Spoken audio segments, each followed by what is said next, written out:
UGC पर एक विवाद हो रहा है और यूजीसी का विवाद यहां से शुरू होता है कि सरकार पढ़ने वाले बच्चों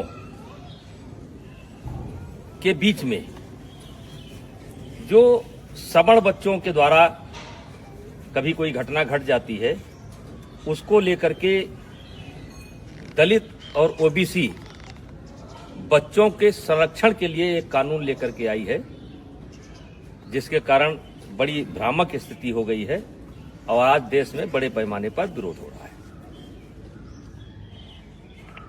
ये मेरे सामने कुछ बच्चे हैं, इसमें हमारे भी बच्चे हैं और दलित समाज और पिछड़े समाज लगभग हर समाज के बच्चे हैं। ये रोज साथ में खेलते हैं। कितने दिन से तुम लोग साथ में खेल रहे हो? 5 साल। 5 साल से ये बच्चे डेली शाम को आते हैं और खेलते हैं। फिर इनको कोई नाश्ता पानी? हाँ, जैसे लड्डू, मिठाई, चाय, आम, मटर, सीजनल। यानी जो घर पर रहता है वो ये लोग साथ में बैठ करके ये नाश्ता करते हैं। ये कोई कानून के तहत नहीं कर रहे हैं, ये कानून के बंदिश से नहीं खेल रहे हैं। ये हमारी सनातन की परंपरा रही है, हमारे नस नस में है। पंडित दीनदयाल जी ने कहा था कि जो नीचे हैं उनको ऊपर लाना है और यही हमारी सनातन परंपरा है, यही हमारी सवर्ण परंपरा है कि जो नीचे हैं उनके साथ भेदभाव ना करना, ऊपर लेकर के आना। इसका मिसाल ये किसी कानून के तहत नहीं हो रहा है। और आज मैं सरकार से कहना चाह रहा हूं कि समाज कैसे चलता है, ये ऑफिस में बैठ करके समाज को नहीं चलाया जा सकता है।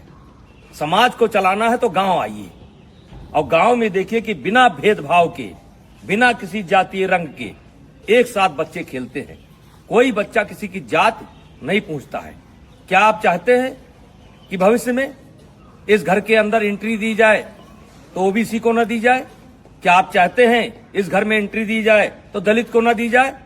क्या आप चाहते हैं ऐसा आप माहौल खड़ा कर रहे हैं? तो आपसे हाथ जोड़ करके विनती है, इस मामले को वापस लीजिए। और मैं अपील करना चाहता हूं, सवर्ण समाज से अपील करना चाहता हूं कि इसमें संपर्क करिए ओबीसी के लोगों से। ओबीसी समाज के जो समझदार लोग हैं उनसे संपर्क करने की जरूरत है।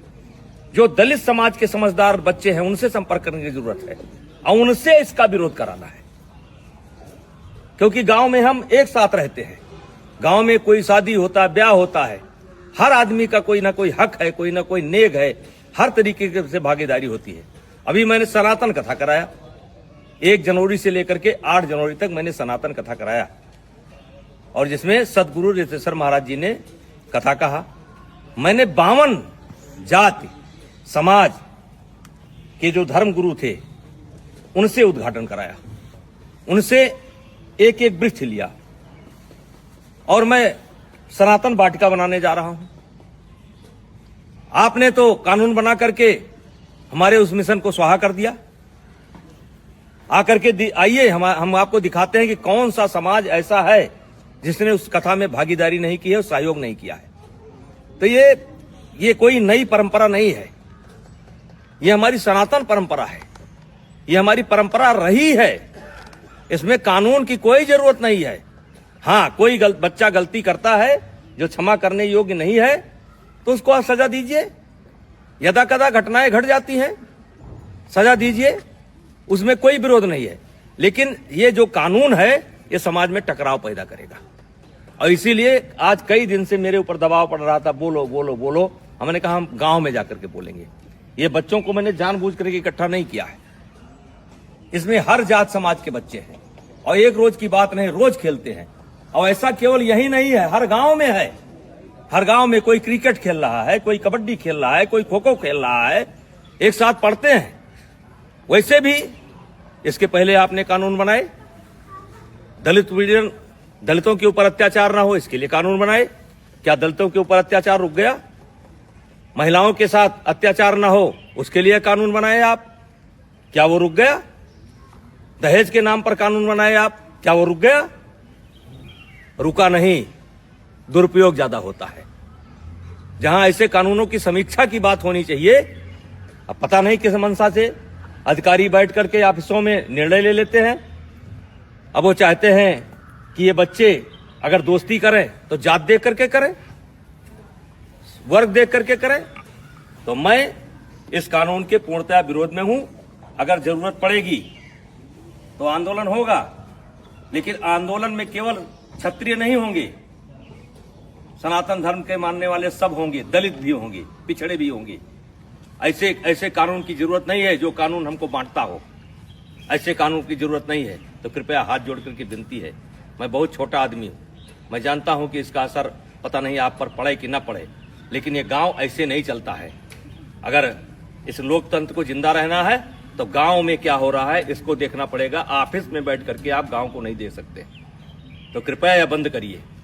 सवर्णों के बीच में झगड़ा होता है, ब्राह्मणों ठाकुरों के बीच में भी झगड़ा होता है, दलितों के बीच में झगड़ा होता है। कहां तक आप कानून बनाएंगे? तो भाईचारा स्थापित करिए।